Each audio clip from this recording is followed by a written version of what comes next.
Bonjour à tous, bonjour à toutes.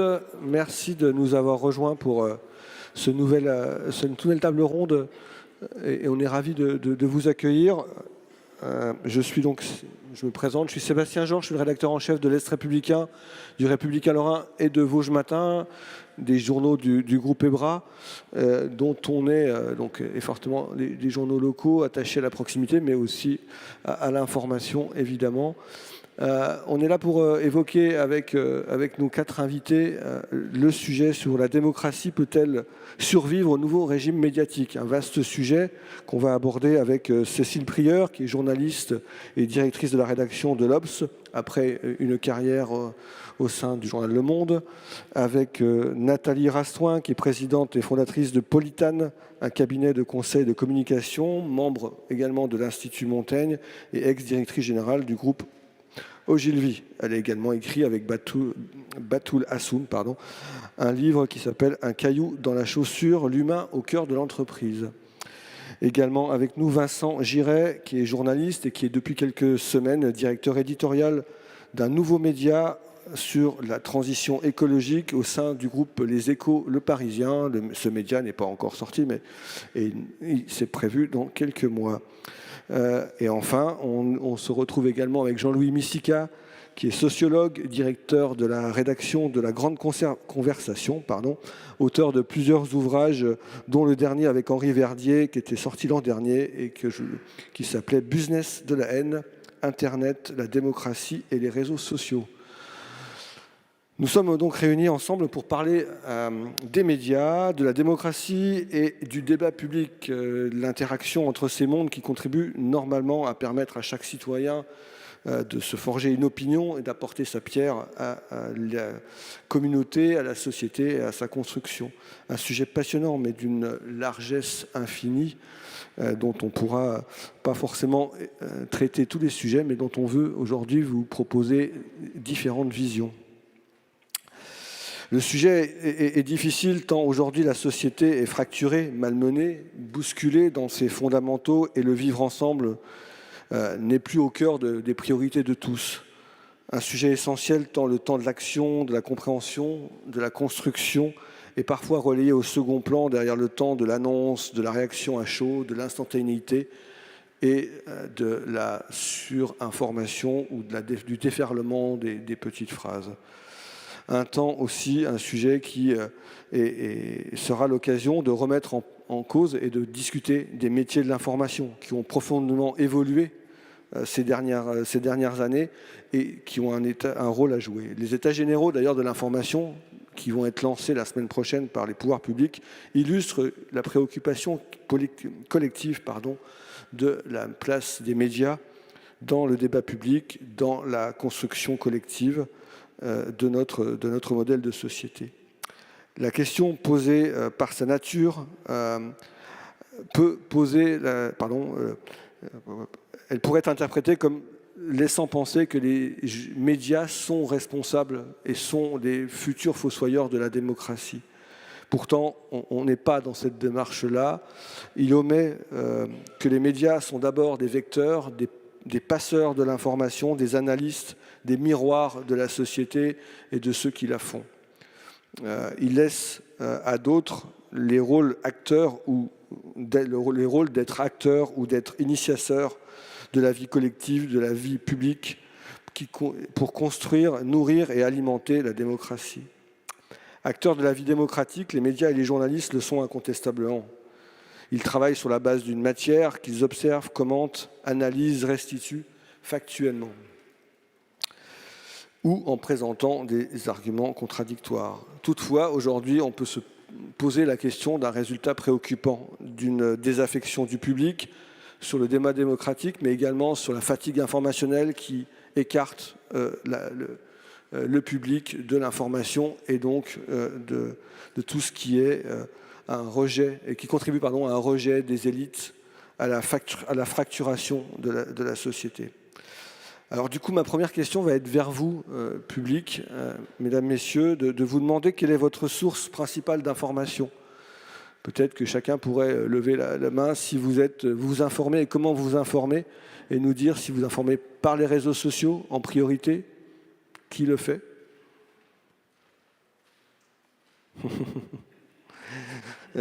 La presse écrite, ça va nous rassurer quelques-uns. Via Internet, les sites ou les applications mobiles peut-être. Là, on est sur une ils sont moins rassurés, mais c'est une majorité, on y reviendra. Et puis la télévision, et j'entends par là la télévision et la radio. Oui, pardon, merci. Ouais, ok. Pour commencer, au regard du sujet, je vais inviter nos 4 invités et commencer peut-être par demander à Vincent Giret de nous donner leur vision de ce qu'est un régime médiatique et notamment cette vision de ce qu'est aujourd'hui ce monde des médias et comment ils l'interprètent. Bonjour à tous. Là, je vous ai vu lever les mains et j'ai vu certains d'entre vous lever plusieurs fois la main. Ce qui prouve bien qu'on est chacun dans une combinatoire, en fait. On va peut-être en priorité sur les réseaux sociaux, mais on va aussi lire des médias traditionnels, écouter une radio, peut-être une chaîne de télévision, une application spécifique. Et ça donne tout à fait une idée de l'usage des médias aujourd'hui. Ce que je peux simplement essayer de faire pour répondre à ta question, c'est dire comment un journaliste qui est passé par différents médias a vécu ce changement de régime médiatique et je dirais même ce dérèglement médiatique. Je pense qu'il faut vraiment parler de dérèglement.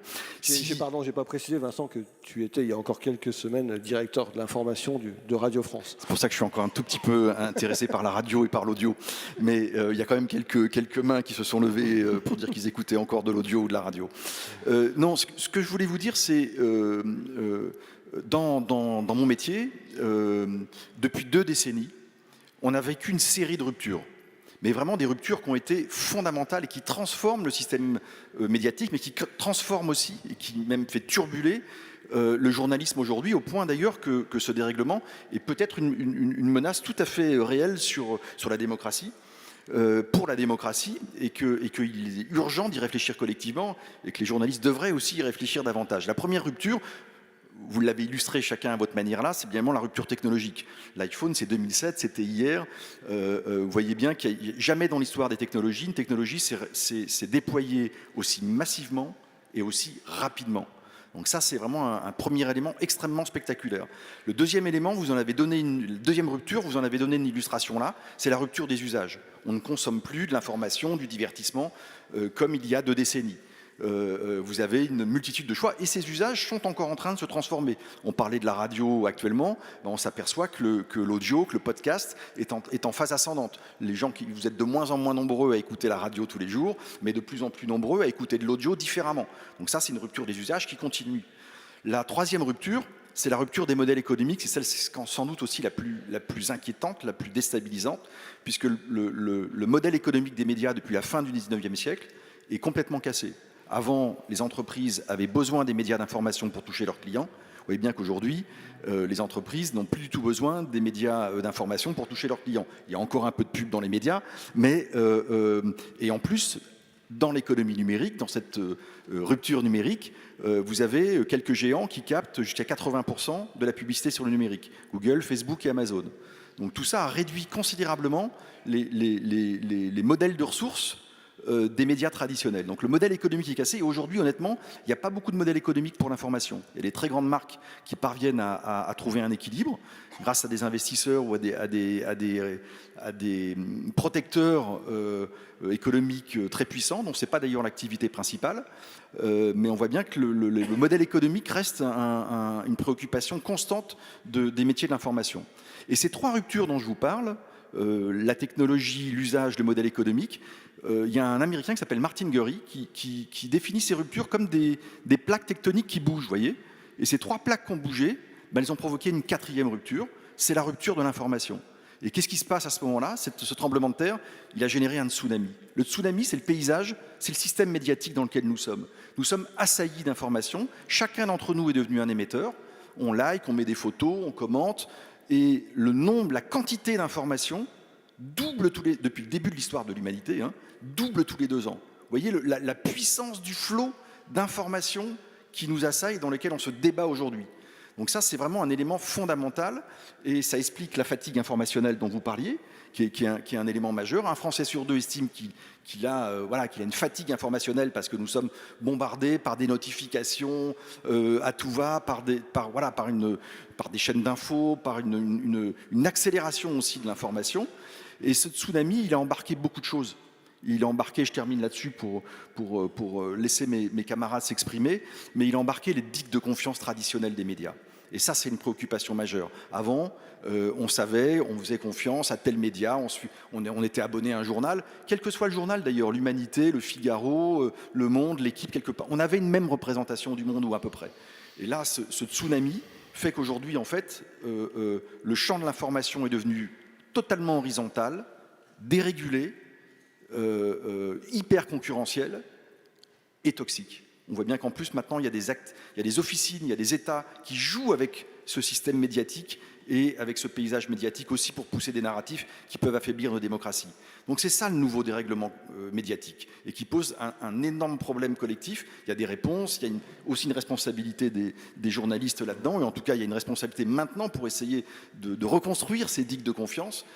Mais en tout cas on a un paysage qui est tout à fait préoccupant et dans ma génération on l'a vraiment vécu aussi comme ça.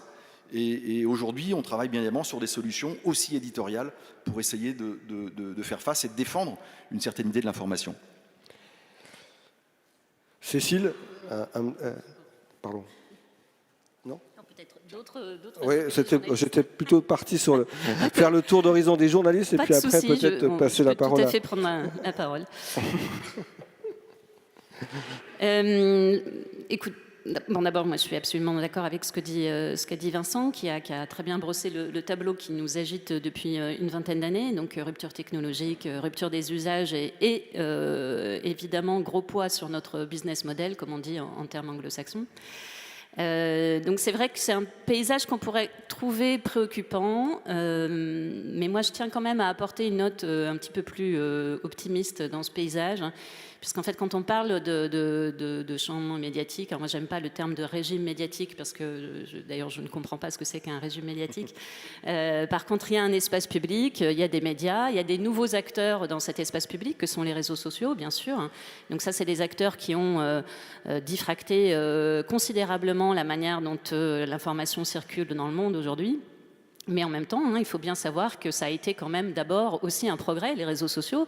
Ça a été quand même une libération et une utilisation de la parole par les citoyens partout dans le monde. Donc en fait, c'est une rupture technologique sur laquelle on ne reviendra pas.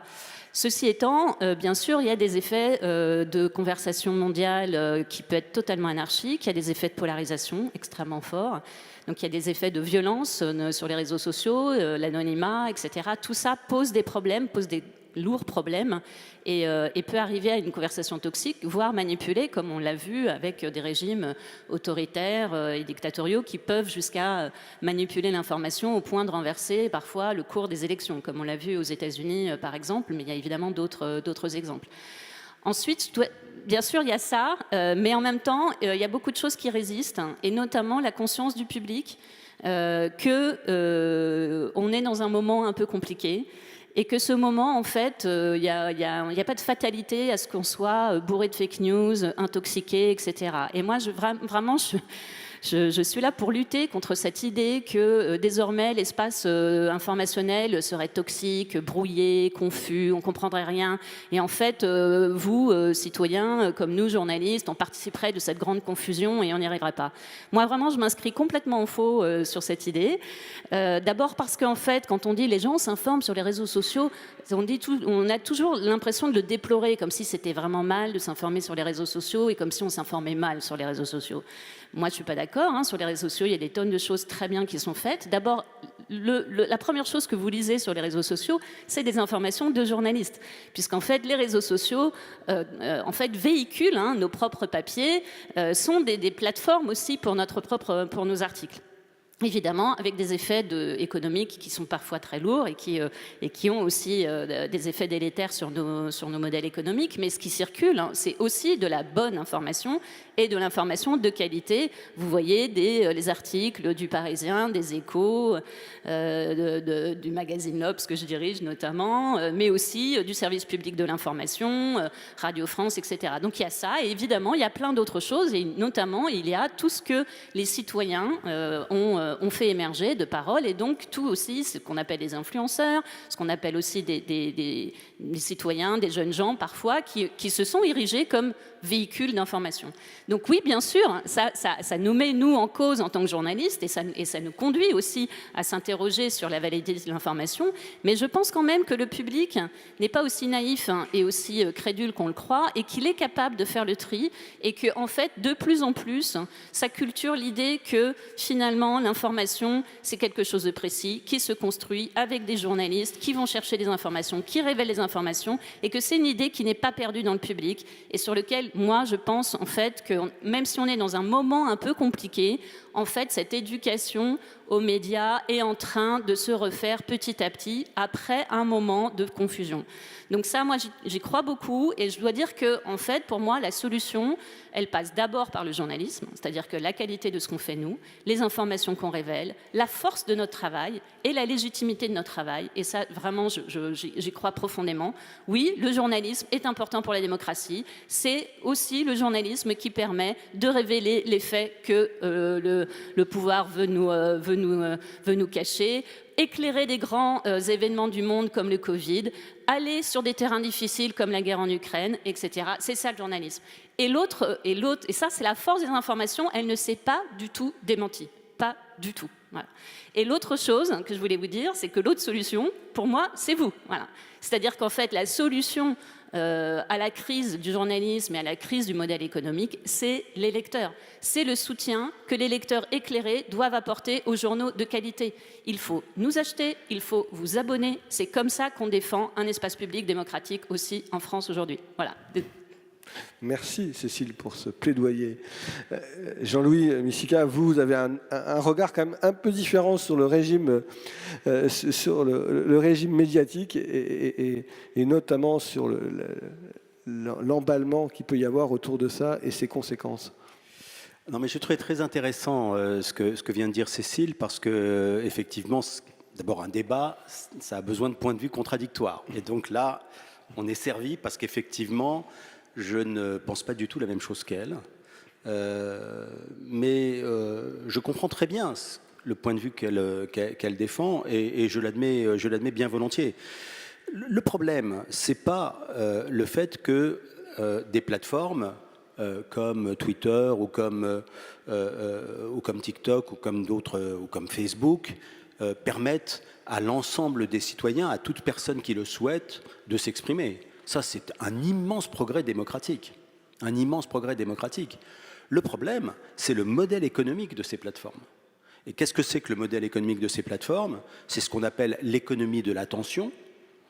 C'est le fait que les algorithmes de recommandation sont construits pour maximiser ce qu'on appelle l'engagement. Et en fait, ces algorithmes de recommandation ne sont pas neutres du tout. Et malheureusement, je serais ravi que ce soit le contraire, mais malheureusement, ces algorithmes de recommandation ne vont pas favoriser la bonne information contre la mauvaise.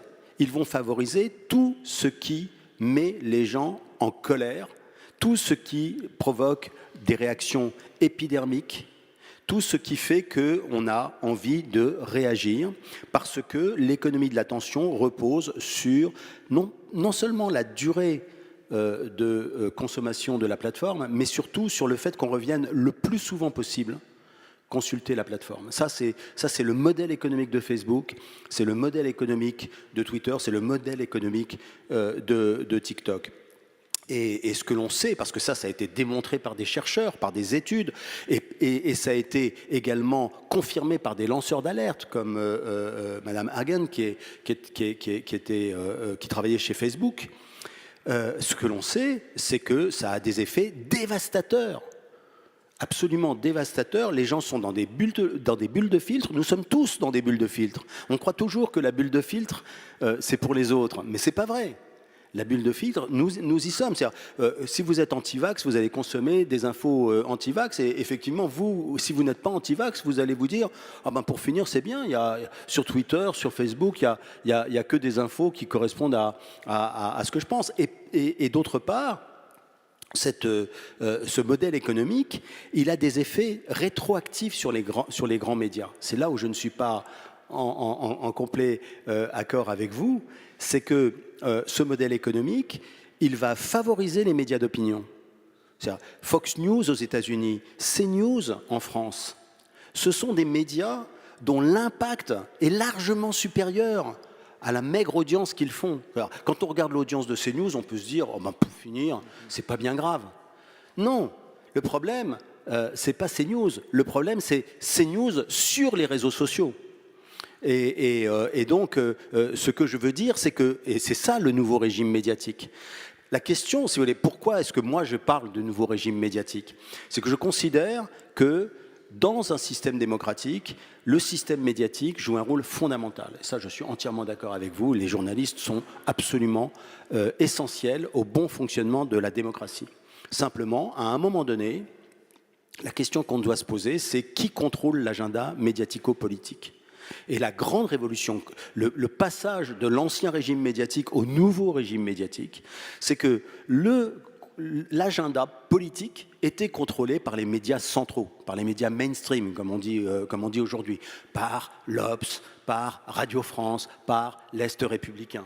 Mais c'est fini ça, c'est fini. C'est la dialectique des réseaux sociaux et des médias d'opinion, les médias les plus radicaux, qui contrôle l'agenda politique. Et c'est ce qui fait que l'on surfe d'une polémique à l'autre. C'est ce qui fait que les gens ont l'impression chaque jour qu'il y a un nouveau conflit, qu'il y a une nouvelle polémique, et c'est ce qui explique la polarisation politique. Et la polarisation politique, c'est aussi une polarisation médiatique.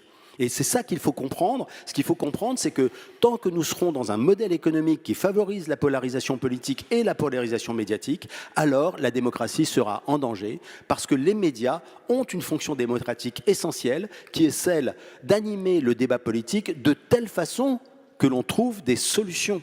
On parlait tout à l'heure des solutions avec vous. On trouve des solutions, c'est-à-dire qu'on trouve des zones de consensus, que l'on trouve du compromis. Or, si vous avez un système qui ne cherche que le dissensus, alors, oui, la démocratie est en danger. Merci. Merci. Nathalie Rassoin, vous êtes conseillère en communication. Vous êtes en lien aussi avec pas mal de dirigeants de grandes entreprises de notre pays. Quel est votre regard, puisque vous n'êtes pas directement les mains dans le cambouis des médias, à l'inverse de Jean-Louis aussi, qui lui étudie ça depuis très longtemps, et de Cécile et Vincent qui sont dedans. Comment vous regardez-vous cette définition du régime médiatique? Est-ce que ça a du sens pour vous? Alors, beaucoup de choses a été dites, donc je ne vais pas y revenir, mais je crains d'être d'accord avec Jean-Louis sur un point, c'est qu'il faut toujours s'intéresser à la façon dont la technologie produit des effets sur la société quand même, surtout de nos jours. Demain, on parlera d'intelligence artificielle. Aujourd'hui, restons sur les réseaux sociaux. Les algorithmes derrière les plateformes produisent des émotions. Pourquoi? Parce qu'en fait, nous sommes tous faits pour être engagés par nos émotions.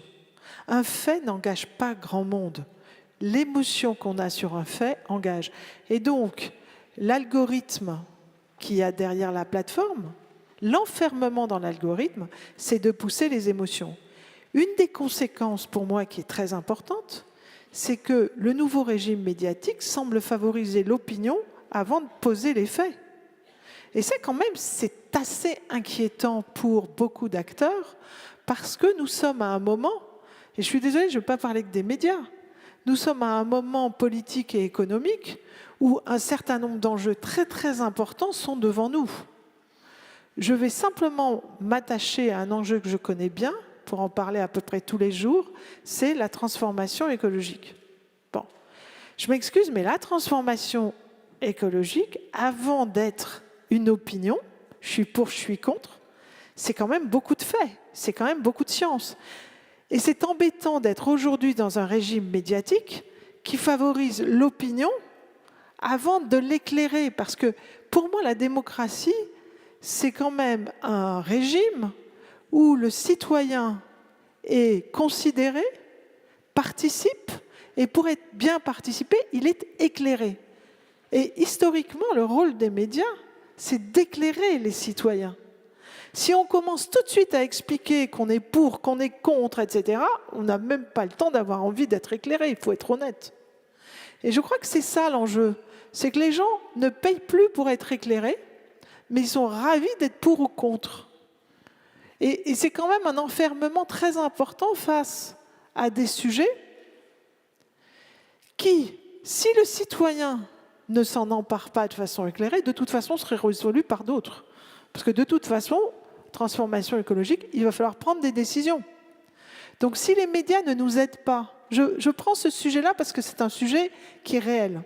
Parce que les médias ne flottent pas quand même au-dessus du réel. Si ce sujet-là n'est pas éclairé par les médias, si le citoyen s'en empare uniquement dans un pour ou contre, je suis pour la voiture électrique, contre la vitesse à 110, je suis pour la viande, je suis contre les légumes loin de chez moi, il y aura de toute façon des gens qui feront des politiques, hein, je vous le dis.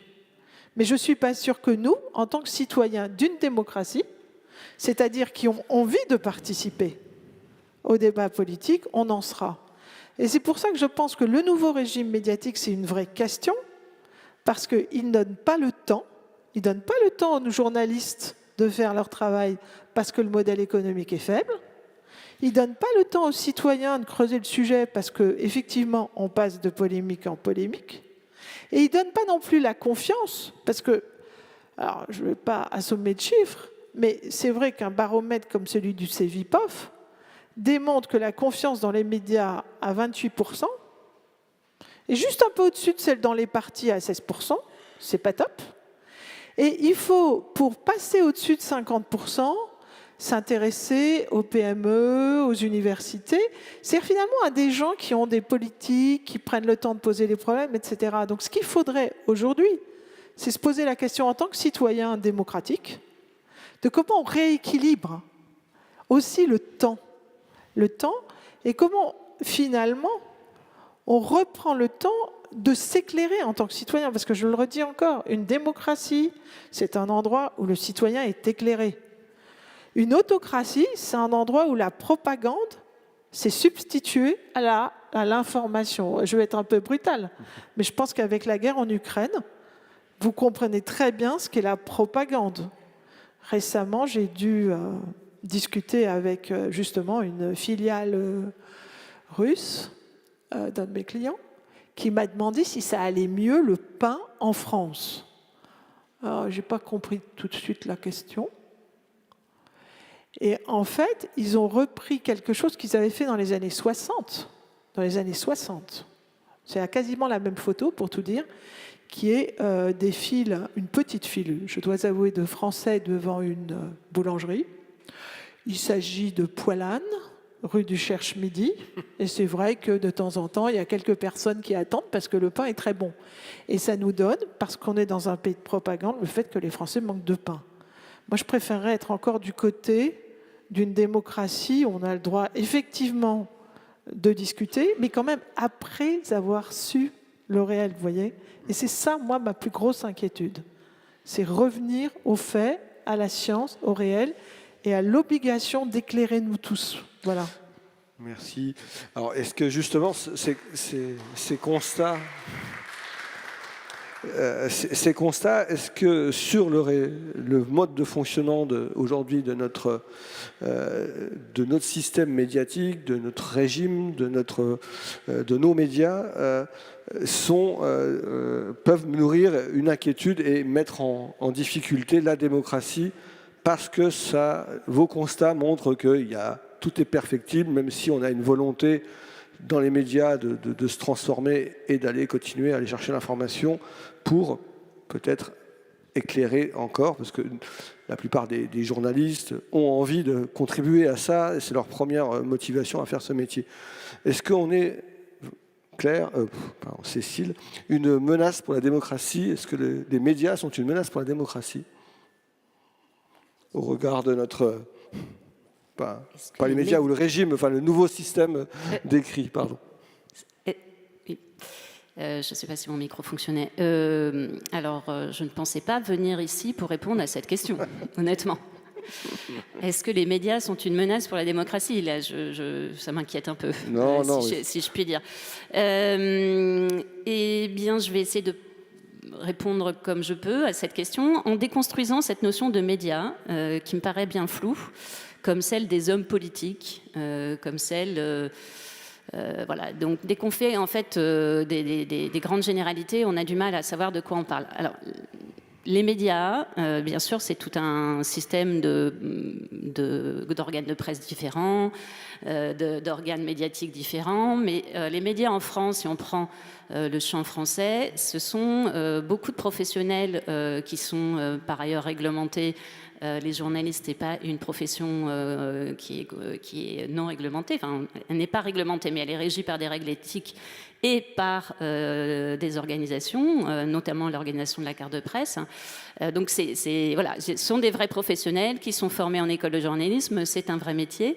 Donc, déjà, ce n'est pas la jungle médiatique. En tout cas, je le récuse. Et par ailleurs, il y a des médias qui vont fortement bien et qui sont même très puissants. Par exemple, les médias du service public. Donc on a la chance en France d'avoir un service public très fort au travers de France Télévisions, au travers de Radio France, Vincent peut en témoigner. Et je ne suis pas d'accord avec le fait que ce serait CNews qui guide le débat public en France. Bien sûr, une entreprise de médiatique comme CNews, donc une entreprise idéologique très, très, très forte, donc adossée à un groupe de presse constitué par Vincent Bolloré dans on va dire vraiment une entreprise idéologique qui ne se cache pas. Bien sûr, ça a de l'influence, ça a du poids et ça structure une partie de l'espace public, mais heureusement pas que. Voilà. Et heureusement pas que. Il y a plein d'autres manières de discussion et on est dans un champ, là, pour le coup, démocratique, dans le sens où voilà, il y a des arguments, il y a des contre-arguments. Il y a des faits qui sont débattus. Bien sûr, il y a aussi des fake news, il y a aussi de la manipulation de l'information, etc., relayée notamment par les réseaux sociaux et par tous les canaux. Et nous sommes dans des bulles de filtre. Je suis tout à fait d'accord avec vous, Jean-Louis. Je ne mésestime pas les effets délétères de tout ça, mais je pense qu'il ne faut pas non plus être naïf. Et si on fait un petit peu d'histoire, remettons-nous, je ne sais pas, 70 ans en arrière, sous la Troisième République, la presse était extrêmement polarisée, elle était très, très politique. Il y avait des journaux d'extrême droite très très violent. Il y avait, voilà, donc l'espace médiatique ou l'espace public n'a jamais été un champ de roses en France comme ailleurs. Ça a toujours été aussi un champ de bataille et un champ de guerre culturelle et politique. Et il y a toujours eu ces débats. Et l'affaire Dreyfus est une première fake news diffusée en grand et en voilà. Et elle a structuré l'espace public pendant et elle le structure aujourd'hui encore. Donc voilà. Je pense qu'il faut aussi qu'on essaye de remettre cette rupture technologique qui est extrêmement importante, qu'on vit et qui suscite un désarroi énorme pour nous, bien sûr, à la fois une grande liberté et un énorme désarroi. Ça fait 20 ans maintenant qu'on utilise, 15 ans qu'on utilise des téléphones portables, 10 ans qu'on utilise des réseaux sociaux, 5 ans qu'on utilise TikTok, etc. Et maintenant, à peine 6 mois qu'on utilise l'intelligence artificielle. Donc, bien sûr, tout ça va tellement vite, très très vite. Et c'est vrai qu'on a, pour moi, à mon sens, tendance à focaliser sur le médium, c'est-à-dire l'objet des réseaux sociaux, etc., cette rupture technologique qui nous déboussole, parfois au détriment de ce que ça nous fait. Oui, ça nous désoriente, ça c'est certain. Oui, c'est difficile de s'acculturer à ce nouveau régime, mais parfois je me demande si c'est pas un peu plus difficile pour ceux d'entre nous, et j'en fais partie, qui, moi quand j'avais 20 ans, Internet n'existait pas, mes premiers reportages, je les ai faits Je courais de cabine téléphonique en cabine téléphonique pour appeler mon rédacteur en chef. J'avais pas Internet, j'allais à la bibliothèque pour trouver des informations. Voilà, donc ça, c'était quand j'étais jeune, c'était comme ça. Et peut-être aujourd'hui, enfin, je vois quand les jeunes qui ont 17 ans, 20 ans, 25 ans, je n'ai pas l'impression qu'ils sont naïfs face à l'information. J'ai au contraire l'impression qu'ils sont très en pointe sur qui fait quoi et comment s'informer. Et oui, bien sûr, ils subissent, comme nous tous, un bombardement d'informations et il y a une fatigue informationnelle. Et je pense que ça, c'est un vrai sujet. Ça, vraiment, pour moi, c'est effectivement comment on continue à ce que l'information ne devienne pas quelque chose dont les citoyens en ont marre et qui fait qu'en fait, ils se replient sur eux-mêmes et que du coup, ils ne font plus lien tous ensemble. Ça, pour moi, c'est un vrai sujet de préoccupation. Mais pour ceux qui ont encore un peu d'énergie pour s'informer, et je pense que vous en faites partie, eh bien, moi, je crois, et je pense que c'est important que les citoyens, petit à petit, fassent le tri de qui fait quoi. Et voilà. Et moi, je crois que j'espère en tout cas que rien n'est foutu. Voilà.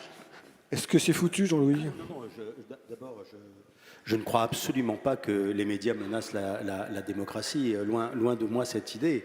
Et d'autre part, je ne pense pas que ce soit foutu. Je voudrais surtout préciser un point par rapport à ce que vient de dire Cécile, parce que moi-même, j'ai comparé dans mon bouquin la situation actuelle avec celle de la presse antisémite française des années 1900 et notamment avec l'affaire Dreyfus.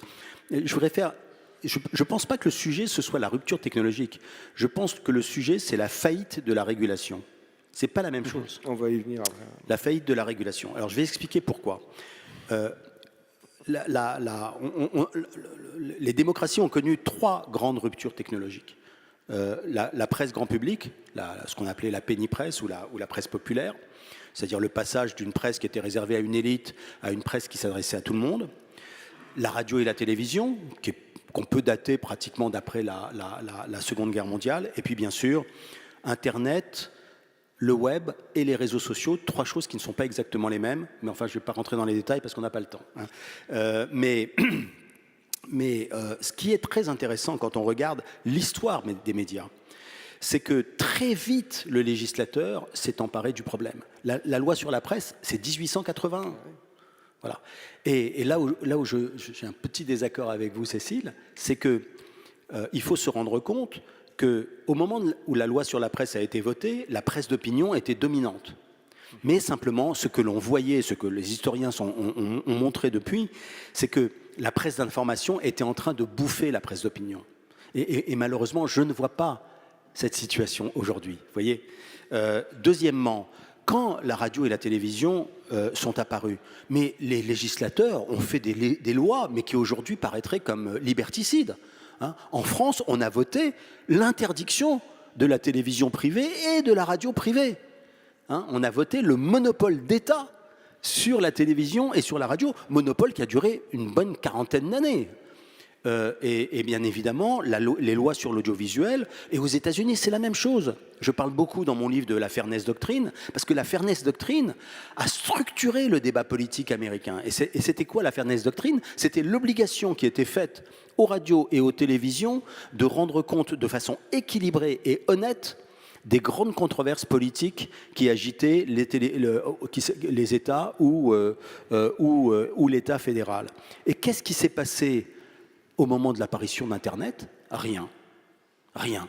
Alors aujourd'hui, oui, il y a le DSA, il y a le DMA, il y a des choses qui sont extrêmement intéressantes et sur lesquelles on pourra revenir. Mais pendant 20 ans, le législateur a regardé se déployer quelque chose qui révolutionnait la façon dont les gens consommaient de l'information, quelque chose qui provoquait quand même des dégâts informationnels, sans rien faire. Alors on peut discuter, on peut se demander, je pense que l'incompétence, malheureusement, et l'explication de cela, plus le fait que c'était un phénomène mondial et que les législations sont nationales. Donc il y a des explications, les politiques ne sont pas totalement coupables, c'était compliqué de réguler, mais il n'y a pas eu de régulation et je pense que l'absence de régulation explique le fait que nous soyons dans une situation aussi compliquée aujourd'hui. Vincent ?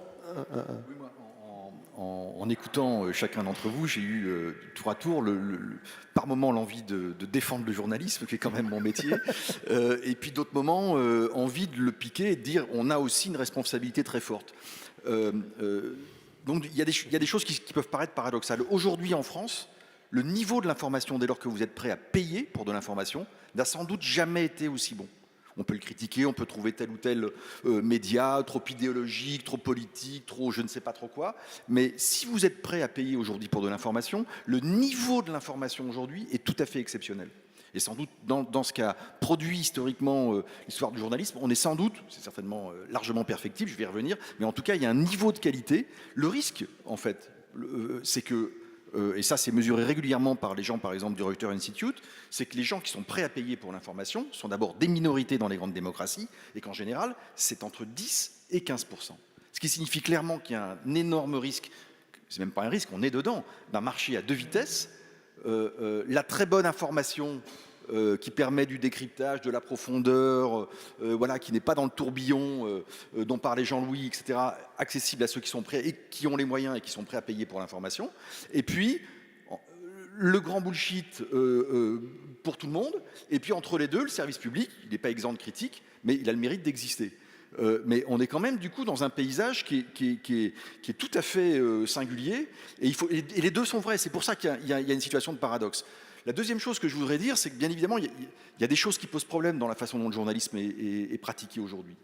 On l'a senti très très fortement. Si vous voulez, par exemple dans la couverture du mouvement des Gilets jaunes, on a dû mettre des officiers de sécurité derrière nos reporters radio. On n'avait jamais fait ça de l'histoire de Radio France. C'est dire le niveau de défiance qu'il y avait. On a dû protéger avec des officiers de sécurité, des gens qu'on met en général quand on va à Damas, quand on va à Bagdad, quand on va à Kaboul, mais pas quand on va à Amiens, à La Rochelle ou à Toulouse. Bon, et ça raconte quelque chose quand même. Bon, donc il y a quand même besoin aussi d'une interrogation sur la façon dont on fait ce métier, et il y a des fossés qui se sont créés très très fortement. Bon. Dans ce que disait Jean-Louis, la façon dont par bien évidemment la mécanique aussi des réseaux sociaux et du dérèglement médiatique, il y a des sujets qui sont hystérisés, et là il y a des médias complices, qui ne sont pas les sujets qui intéressent les Français, qui sont à la périphérie des centres d'intérêt des Français, et du coup les Français ont l'impression que les médias ne parlent pas d'eux. Quand on passe 4 jours sur la citation sur Doriot, sur la polémique Doriot, ça mérite certainement d'être cité, mais ça ne mérite pas 4 jours de sujet. Quand la dernière phrase de Sandrine Rousseau fait 5 jours de débat, honnêtement, on s'en fout, les Français s'en foutent. Je pense que là-dessus, il y a une responsabilité des médias collective, après plus ou moins quand même selon les différents endroits, soyons honnêtes, mais en tout cas, elle se pose. Et ensuite, je voulais répondre à Nathalie sur une des questions pour introduire quand même un peu de gravité. Nathalie, vous avez parlé d'un sujet majeur dans les risques qui nous assaillent. Il n'y a pas simplement le désenchantement démocratique, on rentre quand même dans l'ère des grands risques. Dans les grands risques, il y a le climat, il y a le désenchantement de la démocratie, il y a quand même la sécurité et le risque de guerre à nos frontières, l'IA peut-être, mais parlons par exemple du dérèglement climatique. Les sujets qui touchent le dérèglement climatique sont des sujets qui ont une résonance scientifique, une résonance économique, une résonance microéconomique et pour certains domaines, une résonance juridique. Ces 4 domaines-là sont les domaines où la culture générale des journalistes est inexistante, la plus faible. Donc nous sommes aujourd'hui au défi de raconter, de traiter le sujet majeur de l'histoire qu'on vit aujourd'hui et que vont vivre nos enfants, en ayant un problème de niveau collectif, de formation. C'est pour ça qu'il faut changer quelque chose. Et ce n'est pas simplement les formations qu'on a lancées les uns et les autres. Moi, j'en ai beaucoup lancé à Radio France, etc. Ça ne suffira pas. Donc, c'est bien qu'il faut changer une façon de travailler et qu'aujourd'hui, on doit sortir, je termine juste là-dessus, pardon, mais parce que Nathalie, vous m'avez piqué sur ce sujet, ça implique de travailler très différemment de ce qu'on a fait jusqu'à présent dans les rédactions. Ça implique de travailler de manière beaucoup plus embedded avec des scientifiques, avec des économistes, de trouver les moyens de retrouver. On a besoin d'un journalisme d'impact, pour le coup, sur ces sujets-là. Et il y a un problème d'impact dans le journalisme aujourd'hui. On voit bien, moi, il m'arrive d'aller aux États-Unis, Cécile, tu as passé aussi du temps, quand vous voyez des très grandes rédactions comme celle du New York Times, totalement désemparées en disant mais on ne comprend pas, on a mis des moyens, on a 1500 journalistes, on a fait des formats de décryptage exceptionnels, on est présent sur les réseaux sociaux, on fait un boulot magnifique, on n'arrive pas à changer le rapport de confiance. Il y a un sujet collectif d'impact qui est majeur. Donc et ça, on n'a pas fini, il n'y a pas de solution simple, il y a plusieurs réponses à ça. Mais je pense qu'il y a quelque chose à changer fondamentalement dans la façon dont travaillent les journalistes aujourd'hui. Nathalie ? Alors, il y a beaucoup de choses qui sont dites, mais le premier point, c'est que je pense que information et journalisme aujourd'hui sont deux réalités différentes. Je suis désolée, mais ça revient au même. C'est-à-dire, si je prends encore une fois le développement durable, je ne m'informe pas seulement avec des médias écrits par des journalistes. Voilà. Point. Pourquoi ? Eh bien parce qu'effectivement, les experts peuvent être de très bons influenceurs. Donc, j'espère que certains d'entre vous suivent Bon Pote. Des médias un peu engagés comme Vert. Je les cite exprès pour montrer que pour moi, ce sont des sources d'information au même niveau. Et en fait, ces sources d'information sont d'autant plus fortes que malheureusement, il n'y a plus de médias qui soient une agora démocratique. Parce qu'il y a quand même le mot démocratie dans notre sujet et je ne voudrais pas l'abandonner.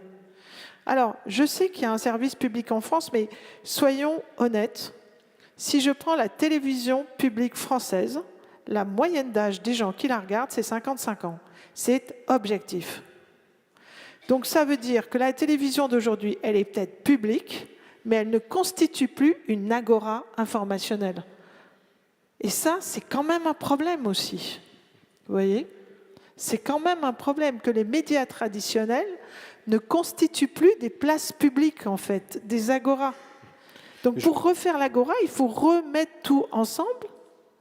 Et je m'interroge sur les biais des journalistes, moi. Alors c'est facile, je ne suis pas journaliste. Et vous pourriez tout à fait m'interroger sur le biais des conseils, hein. Il n'y a pas de problème.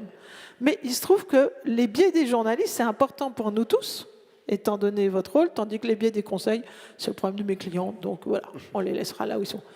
Qu'est-ce qu'un biais de journalisme ? Alors moi, je vous dis, il y en a un que je trouve un peu inquiétant, c'est de penser qu'il n'y a que les politiques aujourd'hui qui s'engagent, par exemple. Si je prends encore une fois la transformation écologique, je trouve que les journalistes... Je vais vous expliquer exactement.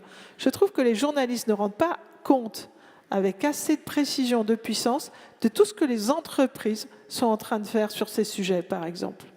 C'est-à-dire que c'est comme si les journalistes avaient d'un côté les acteurs économiques qui font de l'économie, du profit, etc., et de l'autre côté les politiques qui s'occupent de nous. Moi, ce que je vois aujourd'hui, c'est un monde où tous les acteurs sont en train de devenir politiques parce qu'on rentre effectivement dans un monde des grands enjeux, pour tous, en fait. Pour tous. Et j'aimerais de temps en temps que les journalistes aient la curiosité, par exemple, d'aller voir réellement derrière l'expertise des ONG, d'aller voir réellement derrière les politiques de développement durable des entreprises, etc., et pas juste derrière ce que disent les politiques du développement durable, qui quand même, en ce moment, est pas très convaincant, mais c'est pas le sujet, vous voyez. Donc ça, pour moi, c'est un biais. La politique fait de la politique, l'entreprise fait de l'économie, les ONG font du plaidoyer. Pour moi, aujourd'hui, c'est un gros biais. C'est de nous avoir mis dans des cases, en fait. Alors, est-ce que ce biais soulevé par Nathalie est une réalité, selon vous, Cécile ? Est-ce qu'aujourd'hui, on est dans cette phase où, parce qu'on est en permanence poursuivi par le temps, par aussi une société et des acteurs, parce que ce soit les politiques comme les chefs d'entreprise, comme d'autres, ont aujourd'hui une tendance à chercher la petite phrase, à être très réductrice et moins le temps de la réflexion, et peut-être que les médias s'inscrivent et prennent moins le temps de la réflexion pour aller travailler des sujets, comme vous le soulignez, qui peuvent nous permettre d'être en leadership et de reprendre la main et de montrer l'expertise journalistique, et du coup l'expertise journalistique qui contribuerait à développer la pensée collective.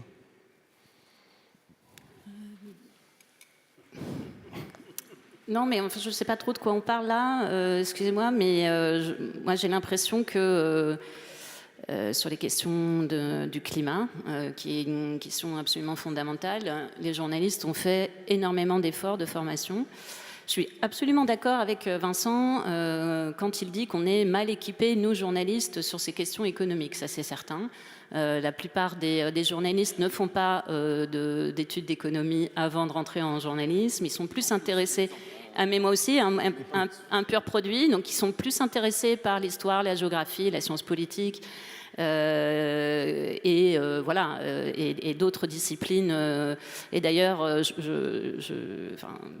pour m'intéresser, comme tout le monde, à la réforme du bac et à ses enjeux. La plupart des jeunes gens qui souhaitent faire journalisme aujourd'hui, en fait, quand ils sont lycéens, ils font la filière qui s'appelle HGSP, j'arrive à le dire, Histoire, Géographie et Sciences Politiques. Voilà, donc c'est vrai, c'est naturellement la formation des journalistes, elle est orientée comme ça, de façon sur une grande culture générale, qui implique de connaître des faits économiques, mais sans doute pas vraiment dans leurs détails. Après, il y a des journalistes économiques qui sont formés pour ça. Ils sont parfois très très bien formés. Et c'est un peu une sous-tribu du journalisme, comme les journalistes politiques en sont une, ou les journalistes culturels en sont une. Donc voilà, il y a des... Voilà. Ensuite, je pense que sur la question de la transition, on va dire cette catastrophe qu'est le dérèglement climatique nous est tombée dessus aussi vite qu'il y a à peine 10, 15 et avec une accélération sur les 5 dernières années, il a fallu se former très vite. Et oui, c'est très compliqué. Oui, maintenant, on s'équipe en faisant alliance avec des scientifiques, ça c'est certain. On l'a toujours fait. Le journalisme, c'est aller voir des experts et les faire parler. C'est rien d'autre que ça, parce que nous, on n'est pas sachants, on est juste des médiums.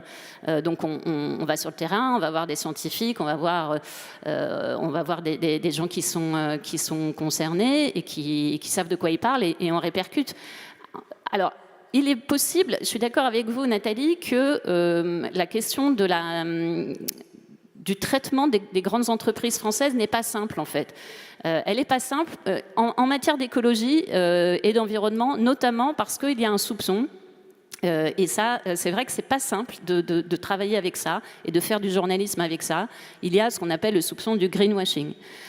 C'est-à-dire qu'en fait, quand on est du côté des médias et aussi quand on est dans le public a souvent cette idée que les entreprises, quand elles se mettent à faire des politiques environnementales ou quand elles font de la RSE, donc de responsabilité sociale et environnementale, ce qui est une obligation légale aujourd'hui, par ailleurs, eh bien, elles font des programmes, parfois elles changent la courbe de leurs investissements et de fait, pour m'intéresser un peu de près à ça, je sais que c'est réel.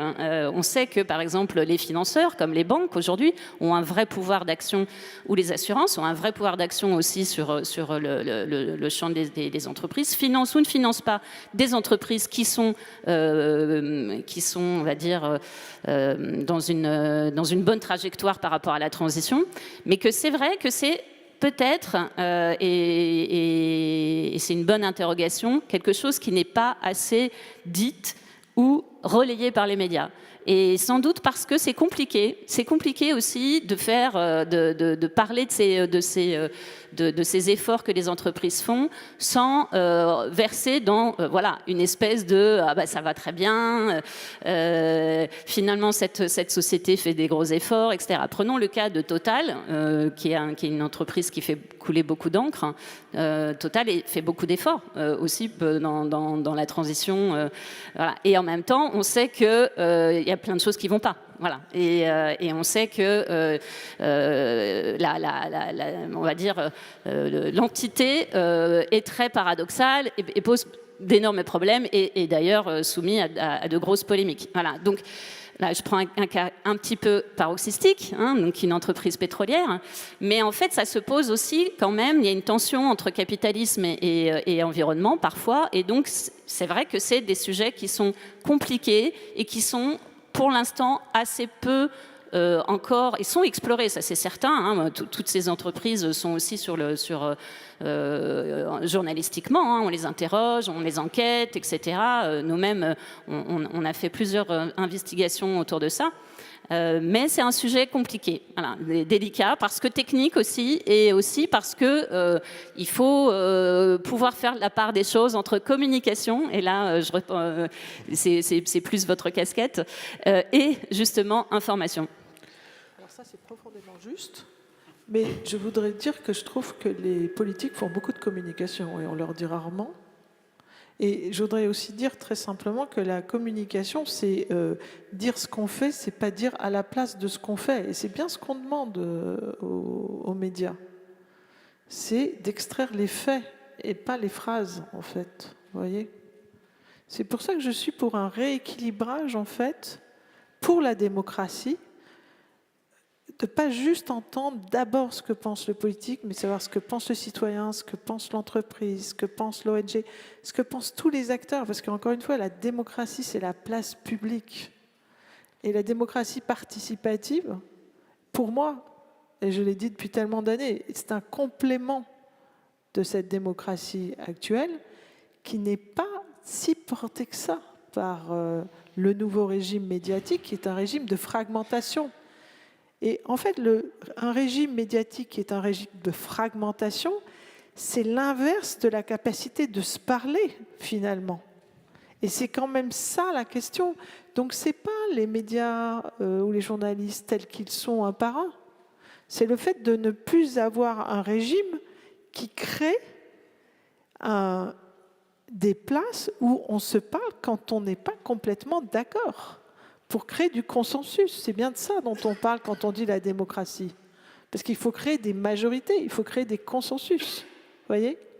Donc ce n'est pas tellement les médias, j'allais dire, traditionnels qui doivent continuer, qui doivent effectivement quand même intégrer la science, etc., dans la culture générale.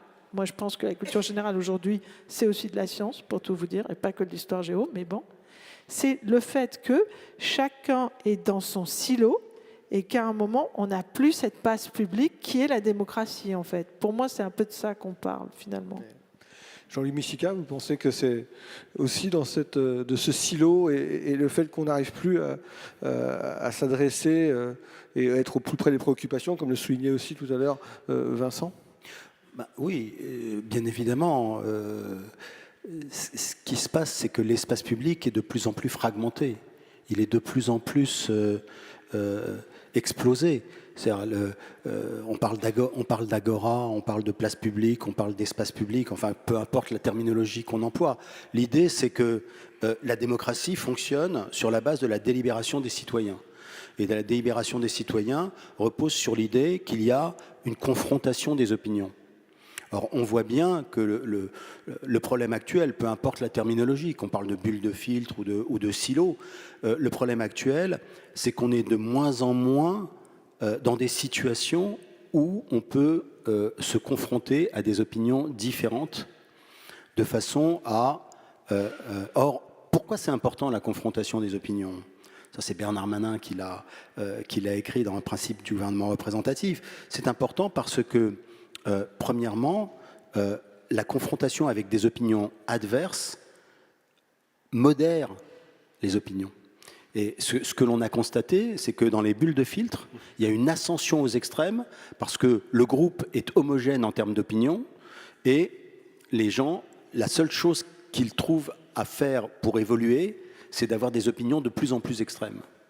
Donc la confrontation des opinions, le fait que je me rende compte que Cécile ne pense pas la même chose que moi, m'oblige à modérer mon opinion. Vous voyez ? La deuxième raison, c'est que si on doit changer d'opinion, il faut qu'on soit confronté à des opinions différentes. Le changement d'opinion ne se fait pas par l'opération du Saint-Esprit. Le changement d'opinion se fait parce que d'un seul coup, on se dit « Ah ben tiens, lui, il pense différemment, ou elle pense différemment, et ce qu'elle pense est intéressant, et peut-être que je devrais réfléchir à avoir une évolution de mon opinion. » Et la troisième raison, alors ça c'est vraiment fondamental dans la démocratie, la troisième raison, c'est que si jamais on ne comprend pas qu'il y a des opinions différentes, alors c'est difficile d'accepter un résultat électoral qui ne correspond pas à son souhait. Regardez ce qui se passe aux États-Unis. Donald Trump a réussi à convaincre 70% de l'électorat républicain que l'élection a été volée. parce que l'idée, c'est pas possible que les gens pensent différemment de moi. Et donc mon opinion est majoritaire. Et donc vous vous rendez bien compte que le socle de la démocratie, c'est la confrontation des opinions. C'est ce qui faisait la force de la Fairness Doctrine aux États-Unis. Or, aujourd'hui, imaginez quelqu'un qui regarde Fox News comme source d'information exclusive, ou quelqu'un qui regarde CNews comme source d'information exclusive. Par définition, cette personne n'est jamais confrontée à une opinion différente de la sienne. Et ce que moi je pense, et c'est pour ça que je pense que le DSA, alors on va peut-être pas avoir le temps de rentrer dans l'analyse des régulations qui ont été votées récemment par le Parlement européen, mais quand même, le DSA est extrêmement intéressant, mais il ne va pas assez loin. Parce que je pense que l'un des enjeux fondamentaux de la régulation de ce nouveau régime médiatique, c'est d'obliger les plateformes et d'obliger les médias d'opinion à faire connaître des opinions différentes.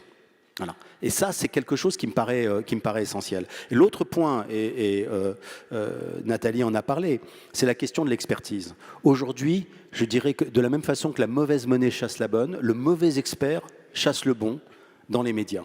Pourquoi ? Parce qu'un bon expert, c'est quelqu'un qui a des opinions modérées. Or, les médias sont quand même tentés par les opinions extrêmes. Et un bon expert, c'est quelqu'un qui est capable de dire « je ne sais pas ». Or, les médias détestent, alors les médias, excusez-moi, je retire immédiatement, certains médias d'opinion détestent l'expert qui dit « je ne sais pas ».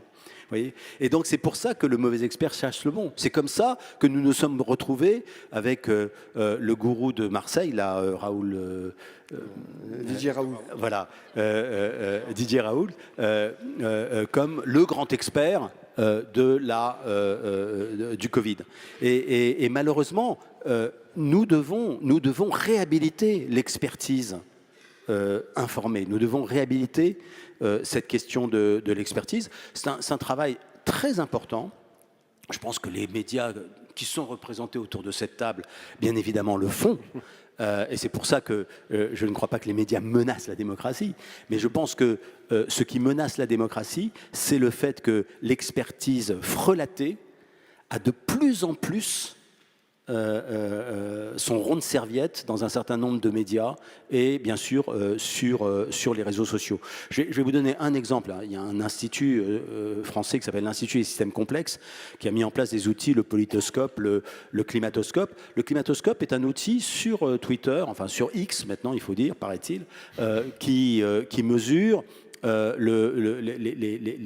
prises de position sur le climat. Eh bien, aujourd'hui, les climato-sceptiques sont hyper puissants sur Twitter. Très bien organisés. Pardon ? Et très bien organisés. Ils sont très bien organisés, c'est hyper puissant, et ça gagne du terrain. Ça gagne du terrain. Et c'est quand même assez préoccupant. Voilà. Vincent, comment... Oui, alors, moi, je veux répondre, je veux dialoguer avec Jean-Louis à la fois sur la question du débat et sur la question de l'expertise. Je voudrais vous raconter ce qui s'est passé à un moment donné. En fait, le Covid a été une sorte de crash test énorme pour les médias. Un sujet, tout d'un coup, il y a un sujet avec une résonance scientifique complexe qui nous tombe dessus et qui va monopoliser, pour les antennes de Radio France, jusqu'à 80% du temps d'antenne. Pendant les premières semaines, les premiers mois même, voilà, et en suivant les différentes vagues. Quelques semaines après le début de la pandémie, j'ai réuni, j'étais directeur de l'information de Radio France à ce moment-là, et j'ai réuni les responsables des services sciences ou des journalistes scientifiques de la maison. Donc il y avait Nicolas Martin de France Culture, Olivier Aymon de France Info, Sophie Becherel de France Inter.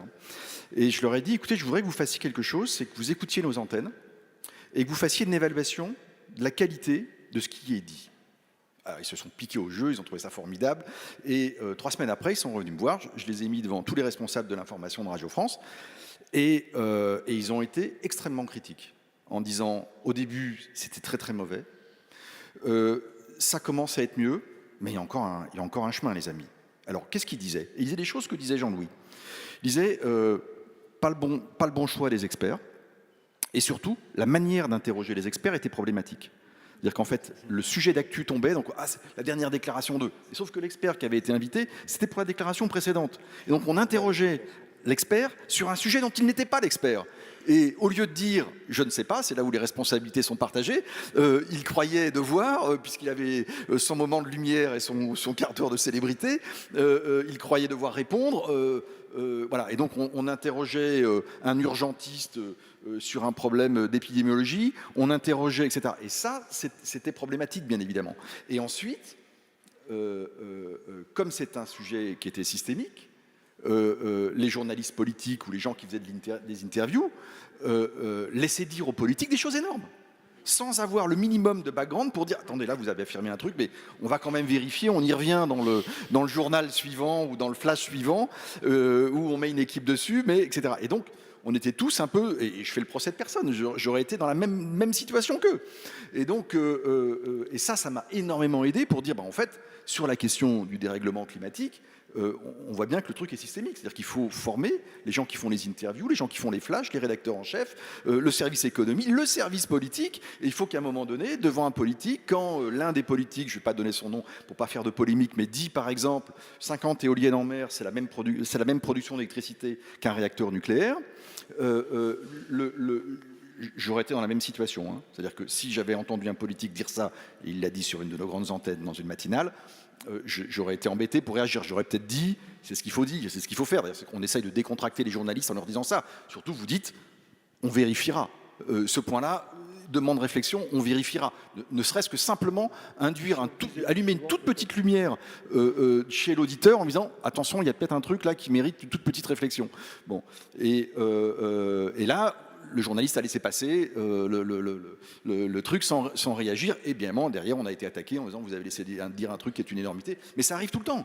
Ça arrive tout le temps. Et on a eu d'ailleurs des auteurs du GIEC qui sont venus à un moment donné frapper à la porte en disant non, mais nous, on écoute les radios du service public, mais il y a des trucs là, ça va pas. Donc on sort de nos labos parce qu'on ne peut plus rester dans nos labos. On considère que quand même il y a le feu et donc maintenant il faut trouver le moyen, etc. Et voilà, donc ça c'est l'utilisation de l'expert. D'abord, un jour dans une matinale de France Culture, il y avait 2 scientifiques sur la question du vaccin. Et Guillaume Erner, et là, quand j'ai entendu ça, je lui ai dit non, il est vraiment gonflé. Et en fait, il avait complètement raison. Il a dit attendez, avant de parler, je vais vous interroger. Déclaration d'intérêt. Quel est votre parcours professionnel? Pour qui avez-vous travaillé? Est-ce que vous avez des choses à dire sur vos liens d'intérêt?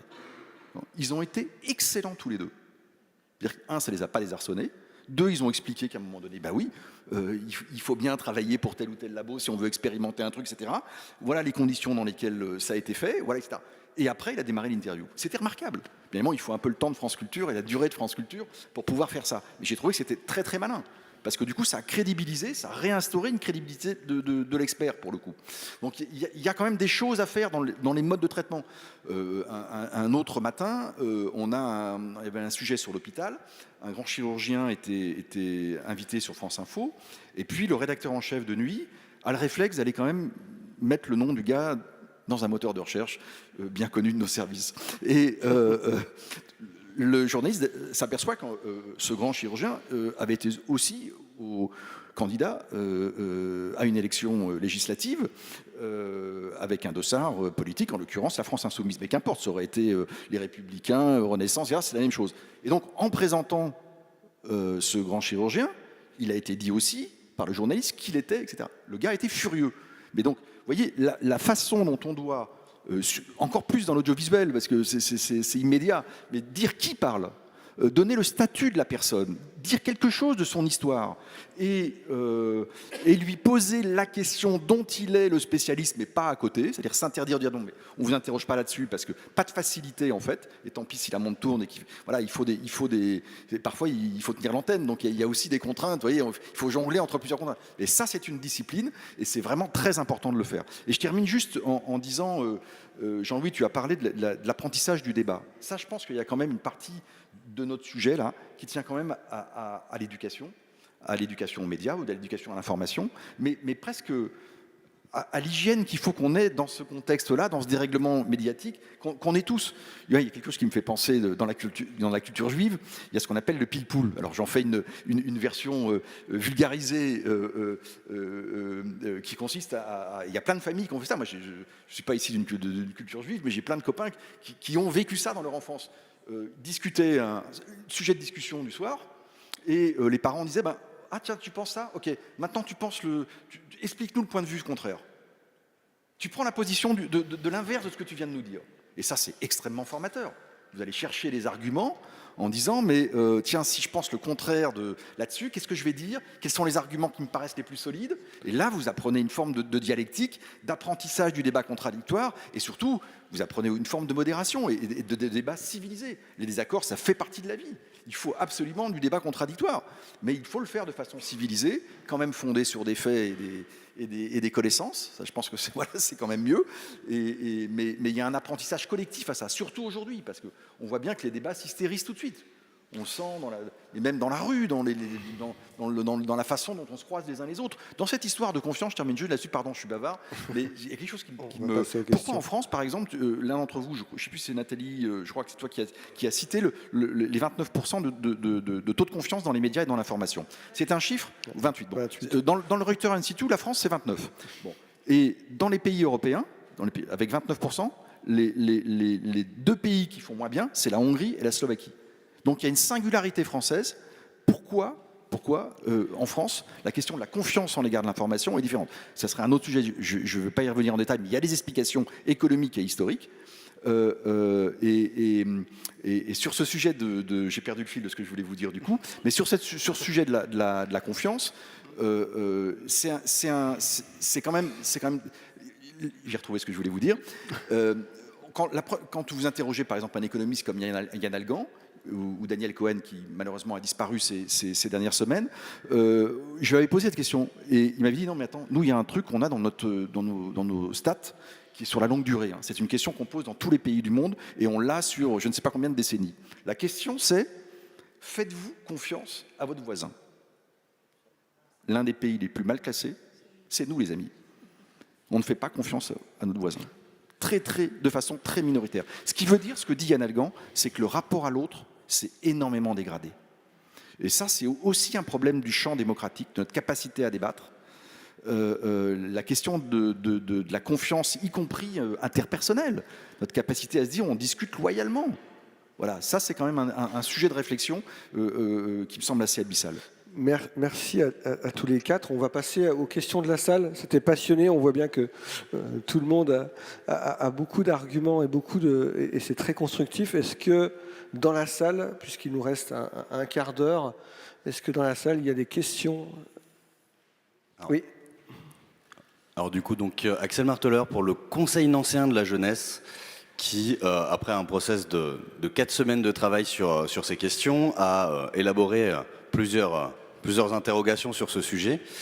Et en vous écoutant, j'ai été surpris. Vous avez beaucoup parlé du nouveau régime médiatique sur le plan économique, sur le plan technologique. Nous, nos préoccupations ont été tout autres. Nous, aujourd'hui, ce qui nous inquiète beaucoup, c'est les atteintes à la liberté de la presse. Et l'actualité récente, on pourrait parler d'Ariane Lavrieux, mais on pourrait également parler beaucoup plus lointainement du secret des affaires, des tentatives de dissolution de Nantes Révoltée, de différentes violences policières à l'égard de certains journalistes. Et ça, nous, au niveau démocratique, c'est davantage ça, en tant que citoyens, qui commence à sérieusement nous inquiéter, bien plus que, je suis désolé pour vous, vos modèles économiques. Alors, oui. Moi, je suis déjà d'abord extrêmement contente que vous soyez soucieux et que le conseil que vous représentez soit soucieux de la liberté de la presse, parce que je pense que c'est évidemment fondamental et que c'est une notion qui, malheureusement, je crois, se perd un peu. Pourquoi c'est important la liberté de la presse? Souvent, malheureusement, les gens entendent liberté de la presse, donc liberté des journalistes. Voilà. Mais en fait, c'est pas la liberté des journalistes, c'est la possibilité et la liberté défendue constitutionnellement d'informer nous tous et vous tous citoyens. Et c'est vrai que cette notion, elle se perd un peu en fait comme un pilier de la démocratie. Et ce qui permet aussi au pouvoir d'avoir étendu son filet et d'avoir contourné la loi de 1881 qui protège la liberté de la presse. Voilà. Donc un des piliers de la liberté de la presse, c'est évidemment le droit de pouvoir publier n'importe quelle feuille sur Internet aujourd'hui ou hier dans la rue. Donc les journalistes ne s'autorisent que d'eux-mêmes. Ça, c'est une première chose. Et l'autre pilier, c'est le secret des sources, c'est-à-dire le fait de pouvoir, quand vous venez me donner une information, vous garantir que je ne donnerai pas votre nom et que vous resterez dans l'anonymat le plus complet, ou en tout cas cette notion de secret des sources est aussi quelque chose qui est mal compris aujourd'hui, très mal compris, comme un droit une possibilité pour les journalistes de se protéger eux-mêmes. Non, pas du tout, en fait. C'est le secret des sources, c'est le pilier sur lequel les lanceurs d'alerte, puisque maintenant c'est une notion qui est assez bien comprise du grand public, peuvent venir voir des journalistes et leur donner des informations. Vous êtes dans une entreprise ou dans une organisation qui est problématique, où il se passe des choses illégales et qui sont d'intérêt public. Qu'est-ce que vous faites ? Vous ne pouvez pas, vous n'avez pas les moyens de contester ça en interne pour milliards de raisons. Vous avez des preuves de ces peut-être malversations ou en tout cas dysfonctionnements. Vous allez voir un journaliste, vous lui donnez ces documents, il vous garantit le secret des sources. À charge pour lui de vérifier la véracité de ce que vous dites, bien sûr, puisque là, il faut recouper l'information. Et ça, secret des sources, liberté d'informer, liberté de la presse, sont les piliers sur lesquels nous, en tant que journalistes, on va pouvoir, ce qu'on appelle sortir des informations, c'est-à-dire révéler des faits qui sont d'ordinaire cachés. Voilà. Ça, je fais cette espèce de longue digression pédagogique parce que je crains malheureusement que ce ne soit pas compris, en tout cas tel que ça l'était compris il y a encore 15 ans ou 20 ans. Et pourquoi d'ailleurs ça ne l'est pas compris et on le voit que les gouvernements successifs, aussi pour des tonnes de raisons que je qualifierais pour moi de mauvaises de mon point de vue, que le gouvernement ou l'exécutif qualifierait sans doute de bonnes du leur, c'est-à-dire la protection des secrets d'État, la protection du droit des affaires, voilà, la protection soit d'intérêt privé, soit d'intérêt public, ou en tout cas d'intérêt que l'État se fait de son propre intérêt.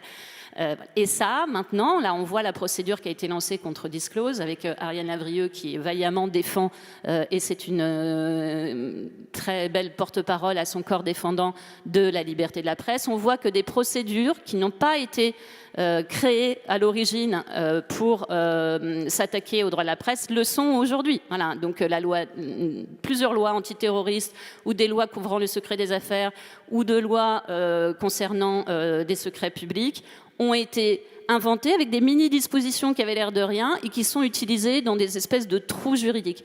Et voilà, avec une journaliste qui est perquisitionnée chez elle, qui n'a commis aucun délit, si ce n'est la liberté, son droit d'informer, dont des documents ont été pris chez elle et que un juge judiciaire indépendant, a estimé que en fait, ces documents devaient être versés à l'enquête. Ce qui veut dire que la personne, ou en tout cas sans doute les gens, ou les personnes qui sont associées à ces secrets, sont donc maintenant au cœur d'une enquête où les policiers vont pouvoir voir leur nom, voir quelle était la source de cette journaliste. Donc vous voyez l'énorme problème que ça pose. Ça a l'air extrêmement technique, c'est un enjeu autour de contrats avec l'Égypte, etc. Tout ça a l'air super lointain, mais en fait c'est un enjeu majeur, parce que qui va encore donner des informations aux journalistes si demain, moi, n'importe quel de mes confrères peut se faire perquisitionner, dont l'appartement est retourné et l'ordinateur récupéré, et tout...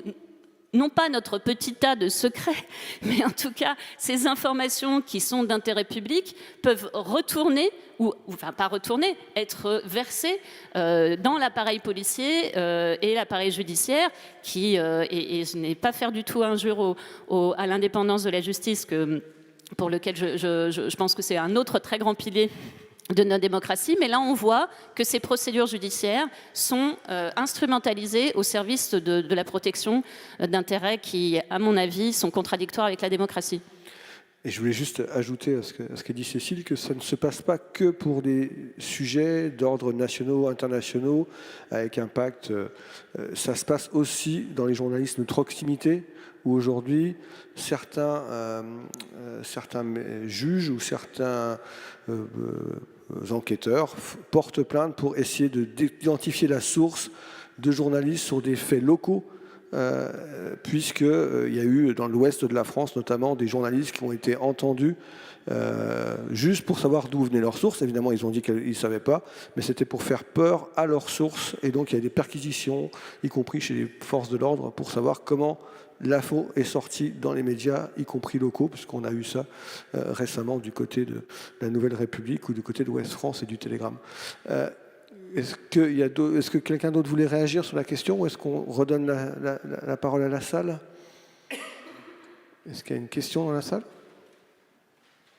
Madame, troisième rang, pardon. Après, il y a... Oui, on peut peut-être... Allez-y. Oui, déjà merci beaucoup pour vos interventions, c'était très enrichissant. J'avais une question quant à la formation des journalistes qui a été beaucoup abordée. Je suis en école de journalisme et je vois que le programme est déjà chargé et les matières sont très diverses. Par exemple, ce matin, on avait cours d'économie des médias. Hier, on a fait une fresque sur le climat. Et je voulais savoir dans quelle mesure c'était possible d'intégrer des problématiques aussi diverses à un programme qui est déjà chargé, et surtout que j'imagine qu'avec les cadences actuelles, les journalistes, une fois qu'ils sont dans la vie active, n'ont pas beaucoup plus de temps. Voilà, donc je voulais savoir si vous aviez des idées de dispositifs. Merci. Alors, je réponds. D'abord, je trouve ça très bien déjà qu'il y ait dans l'école dans laquelle vous êtes quelque chose sur l'économie des médias et que vous fassiez derrière une fresque du climat. Ça, voilà, bon, ça, c'est déjà. Je trouve ça. C'est vrai que. Alors, je vais parler des écoles et puis je vais parler ensuite des rédactions. Dans les écoles ont pas mal bougé là-dessus. Au départ, on considérait que la formation générale était faite avant l'entrée dans une école de journalisme et que l'école de journalisme, elle était faite pour apprendre les techniques du métier de manière multimédia. Mais c'était surtout une école d'application en fait au sens professionnel du terme. On voit bien aujourd'hui que il faut rééquilibrer et qu'il y a des choses nouvelles qui sont apparues, qui ne sont pas nécessairement dans les formations traditionnelles et qu'il faut intégrer dans les écoles de journalistes. Toutes quasiment l'ont fait, mais beaucoup de grandes écoles aussi dans d'autres domaines ont changé. Beaucoup de programmes ont changé, etc. pour introduire justement ces problématiques, comme par exemple la problématique du climat et de la biodiversité. La condition pour que ça marche, la formation des journalistes, c'est qu'il faut un petit budget. C'est tout simple. En tout cas, je vois pour Radio France, dès lors qu'on avait identifié plus de 800 personnes qu'il fallait former, à qui il fallait donner, c'était le principe, 20 heures de formation complémentaire. Si le journaliste dit tiens, je ferai bien la formation demain, puis en fait c'est 48 heures, donc c'est 2 jours de suite, etc. Il y a 9 chances sur 10 pour que son rédacteur, sa rédactrice en chef ou son rédacteur en chef lui dise non mais attends, demain il y a de l'actu, il y a la rentrée du gouvernement, il y a tel débat à l'Assemblée, etc. Non, j'ai besoin de toi, je suis désolé, mais tu te feras plus tard. Donc en fait, ça implique une chose, ça implique que les gens qui vont en formation, on les remplace. Et donc ça veut dire que si vous voulez que le système marche vraiment, il faut qu'il n'y ait pas de pression sur les gens qui font les formations. Il faut considérer qu'elles sont prioritaires, qu'elles sont obligatoires. Donc sur les 850 personnes qu'on avait ciblées, il y en a 250 pour lesquelles la formation est obligatoire. Ils doivent le faire. Et donc là, il y a un budget associé à ça qui font que c'est anticipé, c'est planifié. Et les journalistes ne sont pas là parce qu'ils sont en formation. Donc ça, c'est effectivement, si vous n'organisez pas ça, et ce qui vaut pour un groupe de radio marche aussi pour un groupe de presse écrite ou de télévision, il faut qu'il y ait un système qui soit assez drastique, sinon ça ne fonctionne pas. Oui, j'ajouterais moi de notre côté que on a tous des budgets formation, on essaye de mettre en œuvre tout au long de l'année et tout au long de la carrière. En fait, c'est important aujourd'hui et c'est peut-être des choses qu'on ne faisait pas par le passé ou moins. Aujourd'hui, les médias ont intégré une vraie part formation de leurs journalistes, y compris sur les nouveaux thèmes. Et puis, il y a des initiatives au sein du groupe EBRA. On a lancé une licence professionnelle en association avec l'ESJ, qu'on a basé en alternance, et pour que ça puisse permettre à des personnes qui n'avaient pas les moyens forcément de pouvoir aller faire une école de journalisme loin de leur territoire, notamment du territoire du Grand Est, de pouvoir se former sur place et d'être dans des agences locales. Tout ça aussi pour dire qu'il y a des budgets dans nos entreprises, dans nos groupes de presse, il y a des budgets et de plus en plus, on laisse la place à la formation et ça devient une priorité au regard de ce qu'on a dit tout à l'heure, parce qu'on est bien conscient que l'idée de dire on n'a pas le temps de les former, c'est une erreur dans la durée, en fait, et ce n'est pas un investissement, c'est un désinvestissement. Vous aviez une question tout à l'heure, madame, au fond. Non. C'était madame en blanc, pardon, qui était... On vous rendra après, alors, du coup. Oui, madame ? Bonsoir, j'associe mes remerciements à ceux de la jeune fille. Une précision d'abord, je suis professeure d'HGGSP et les élèves ont le choix entre plusieurs spécialités. Et il y en a de plus en plus qui combinent HGGSP avec SVT, justement parce qu'ils s'intéressent aux questions environnementales. Et alors j'ai une question qui n'est pas très optimiste, mais vous parliez d'éclairer les citoyens par l'information. Mais pour être éclairé par l'information, il faut considérer les journalistes comme des sources de lumière. Or, vous avez dit que 29% de la population seulement vous fait confiance. Et il y a une confusion de plus en plus grande, me semble-t-il, entre les faits et l'opinion. Et j'ai vu un livre, Le siècle des populismes. Il y a aussi une revanche de tout un tas de personnes qui se sentent, alors à tort ou à raison, mais très amères, très en colère, très opprimées par le système. Et pour eux, justement, ne pas vous croire est une forme de revanche. Et comment on peut continuer à éclairer des personnes qui sont structurées par leur opinion et qui avancent ces opinions face à un système qu'ils considèrent comme une manipulation? C'est une excellente question, madame. C'est vraiment toute la problématique d'aujourd'hui. Bon, d'abord, je tenais juste à dire que c'est... Certes, les études montrent que 29% donc, en France, des Français font confiance aux médias. Ça ne veut pas dire que 29% seulement les lisent ou les écoutent. Voilà, c'est évidemment c'est un taux de confiance, ce n'est pas un taux de lecture. Et en plus, c'est très globalisant. Donc, il y a bien sûr en tout cas pas mal de lecteurs ou d'auditeurs qui écoutent quand même la radio ou qui regardent la télé sans spécialement faire confiance, mais en même temps, c'est faire attention avec ces éléments de défiance parce que c'est extrêmement global. Quand vous répondez de façon globale à « faites-vous confiance aux médias », c'est très... Voilà, vous pouvez avoir un sentiment de défiance globale. Et puis ensuite, quand vous rentrez dans les détails, comment vous vous informez, plus c'est détaillé, plus finalement, par exemple, notamment, est-ce que vous lisez un quotidien de presse quotidienne régionale, par exemple, où là, le rapport à la confiance, il est plus important. En fait, plus vous éloignez de l'émetteur, plus vous avez un sentiment de distance, plus vous êtes prêt, plus, au contraire, vous connaissez la manière dont les journalistes travaillent ou leur proximité. Et puis, il y a aussi la proximité qu'on pourrait dire de pensée intellectuelle ou idéologique. Si vous êtes lecteur du Figaro, vous n'avez pas forcément la même famille de pensée que le lecteur de l'Humanité. Donc en fait, vous retrouvez aussi, et là je parle de la presse traditionnelle, mais vous vous retrouvez aussi dans des systèmes de confiance parce que vous savez qu'il y a une ligne éditoriale qui correspond à vos attentes. Voilà. Après ça, c'est d'un point de vue... on va dire, assez macro. La question de la polarisation de la société et du fait que certaines personnes ont fait presque religion du fait qu'ils s'opposent aux médias, ou ils s'opposent au système, ou ils s'opposent aux élites, est une question bien plus, qui dépasse largement, on va dire, notre débat. C'est une question politique extrêmement importante. C'est une question qui se mêle à la manière, en fait, dont les populismes aujourd'hui prospèrent sur l'épuisement, un certain épuisement de notre système démocratique. Et oui, bien sûr, il y a une revanche à être contre. Il y a aussi, comment dirais-je, une énergie à se mettre en opposition à ce qu'on soit ne comprend plus, soit ce sentiment aussi de désappropriation, le sentiment aussi d'être loin de l'émetteur, loin de Paris, loin du bruit parisien, loin des médias nationaux, etc. Tout ça crée d'énormes fractures qui sont évidemment extrêmement problématiques. Je pense que les médias aujourd'hui ont vraiment cette conscience-là. C'est très difficile de lutter contre ça. On essaye de créer des espaces de parole et de dialogue le plus possible. On essaye d'aller le plus possible en dehors, sortir de nos rédactions. C'est difficile, ça coûte de l'argent aussi, je tiens à le dire. C'est un peu comme la formation dont parlait Vincent.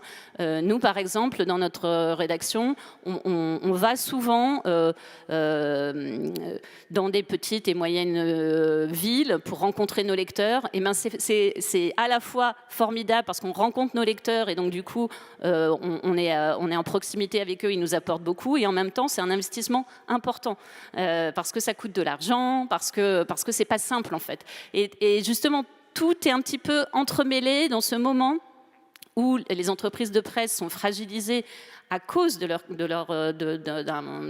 leur modèle économique qui est fragilisé, le fait que la publicité ne nous soutient vraiment plus beaucoup, nous, presse écrite, les grands acteurs de l'économie traditionnelle qui venaient faire de la communication publicitaire chez nous traditionnellement ne le font beaucoup moins, voire quasiment plus pour certains. Ils préfèrent justement la dynamique des réseaux sociaux, faire des annonces sur Instagram ou sur TikTok pour toucher les fameux jeunes dont ils sont en pleine...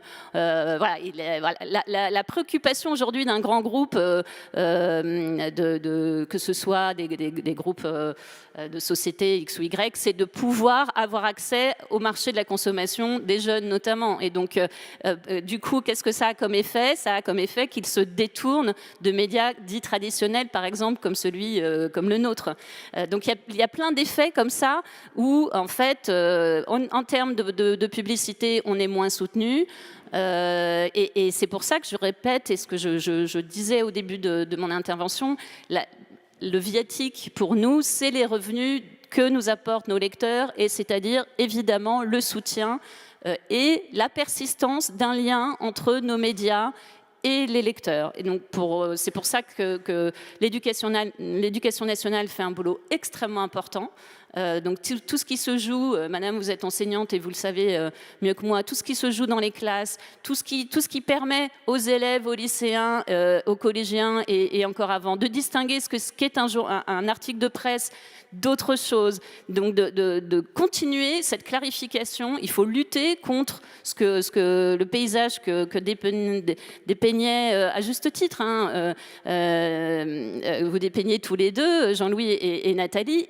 Bien sûr, c'est le bazar. Bien sûr, on a du mal à s'y retrouver, mais il y a quand même des piliers sur lesquels des journalistes qui font leur travail, qui sortent des informations, et il faut cette acculturation qui était naturelle il y a encore 30 ou 40 ans. Vous alliez au kiosque, vous saviez, vous pouviez distinguer qui fait quoi. C'était des choses qui se transmettaient de père en fils et de mère en fille. Aujourd'hui, cette grammaire a disparu, ou en tout cas a vraiment pris un coup. Voilà. Et donc, c'est vraiment très important que pour ceux qui la détiennent toujours, il faut la communiquer, il faut faire vraiment l'éducation entre vous de ce que c'est que la bonne presse. Voilà. Et c'est vraiment pas par intérêt corporatiste. Je pense que c'est vraiment en tant que citoyenne aussi que je dis ça. C'est aussi important parce qu'en plus, nous le savez comme moi, que dans 3 ou 4 ans, on aura une échéance électorale extrêmement importante. Et la qualité de l'information et les débats qu'on a jusqu'à cette élection et les suivantes conditionnent beaucoup la manière dont on fera pays tous ensemble. Je voudrais juste peut-être rajouter un mot. Quelque chose d'assez différent par rapport à ce que vient de dire Cécile. Je pense que votre question, elle peut se résumer de la façon suivante. C'est est-ce qu'il est possible de lutter contre la polarisation politique et comment est-ce qu'on peut lutter contre la polarisation politique et médiatique? Je pense que moi j'aurais tendance à dire il y a deux réponses possibles qui sont complémentaires.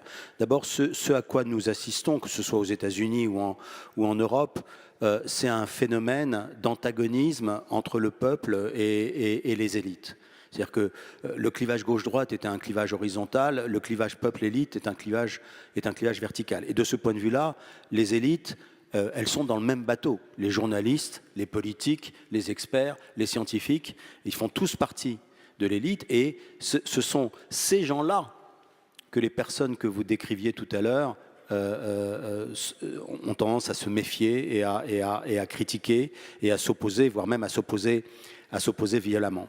Alors je pense qu'il y a deux réponses. La première réponse, c'est une réponse législative et réglementaire. C'est la régulation dont j'ai parlé tout à l'heure. Je pense que la question fondamentale, c'est de créer un nouveau cadre réglementaire qui se substitue à l'ancien et qui va prendre en compte les problèmes que pose le nouveau régime médiatique, et notamment la question des plateformes et la question des médias d'opinion et la culture du clash et la stratégie d'un certain nombre de médias qui consiste à aller chercher le dissensus de façon préférentielle. Et je pense qu'il est possible d'encadrer juridiquement les choses. Mais il y a un deuxième sujet qui est beaucoup plus sensible et beaucoup plus difficile à traiter, que Vincent a abordé tout à l'heure un peu. C'est la prise de conscience des élites, des raisons pour lesquelles la confiance a disparu. Et la capacité de ces élites à essayer de reconstruire une relation de confiance, voire même la possibilité de construire de nouvelles élites. Parce qu'il y a une certaine forme d'entre-soi aussi dans un pays comme la France qui pose problème. Et ça, c'est un travail, je dirais, politique, culturel, mais qui est tout à fait faisable. Je pense qu'on doit inventer des nouvelles formes de journalisme. Je pense qu'on doit inventer des nouvelles formes d'interaction. On doit aller chercher ces gens qui sont climato-sceptiques, qui sont anti-vax, qui sont complotistes ou conspirationnistes. On ne doit pas les laisser sur le bord du chemin, parce que sinon, on va se retrouver dans une situation où ils vont être de plus en plus nombreux.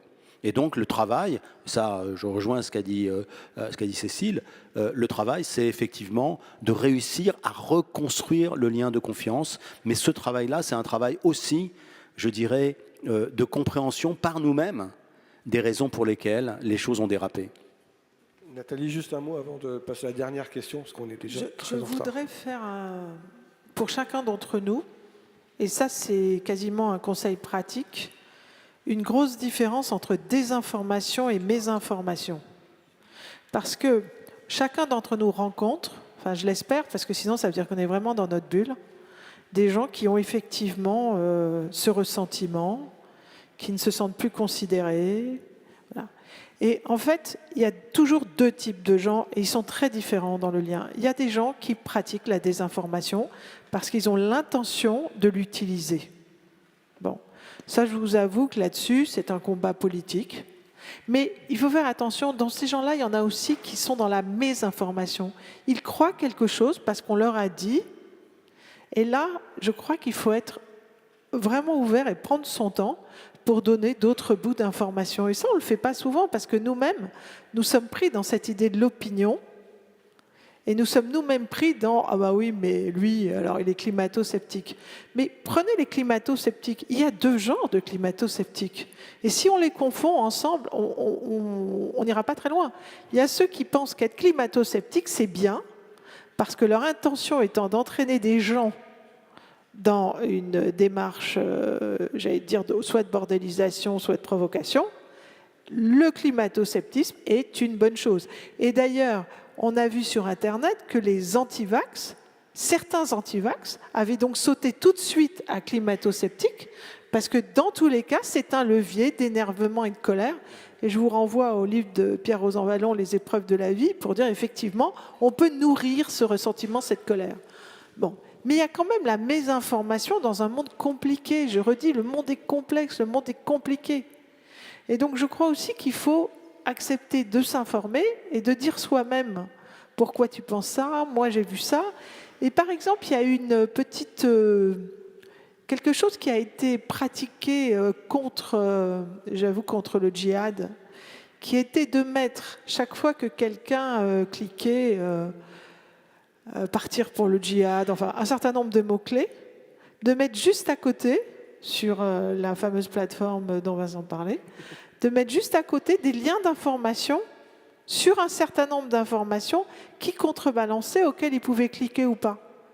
Donc je pense aussi qu'il faut admettre que dans un monde super compliqué, souvent les gens qui sont contre quelque chose, ils n'ont peut-être pas eu assez, justement, de faits et d'experts pour se dire, tiens, peut-être que c'est plus compliqué. Voilà. Donc franchement, c'est important aujourd'hui de ne pas tout de suite penser que l'intention des gens est, j'allais dire, brutale. Elle peut être aussi simplement que le monde devient méga compliqué et va très vite.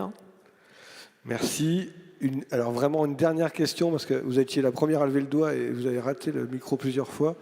Mais ça sera réponse en 3 minutes, puisqu'on doit conclure dans les 3 minutes qui viennent. Merci. Merci à vous. D'abord, merci pour cette présentation qui a été vraiment très riche. Alors, on a parlé tout à l'heure de quelques points de comparaison avec différents pays européens. On a parlé juste précédemment de créer un nouveau cadre réglementaire pour lutter contre cette tension entre démocratie et médiatisation. Je voudrais savoir si vous avez des points de comparaison, en tout cas quelle comparaison on peut faire avec les autres démocraties européennes sur ce point qu'est la tension entre démocratie et médiatisation. Je vous remercie. Jean-Louis ? Je peux essayer. D'abord, ce qu'a dit Vincent, et je le confirme, quand on regarde les taux de confiance dans les médias, c'est vrai que la France se situe à un niveau très très bas comparé aux autres pays européens.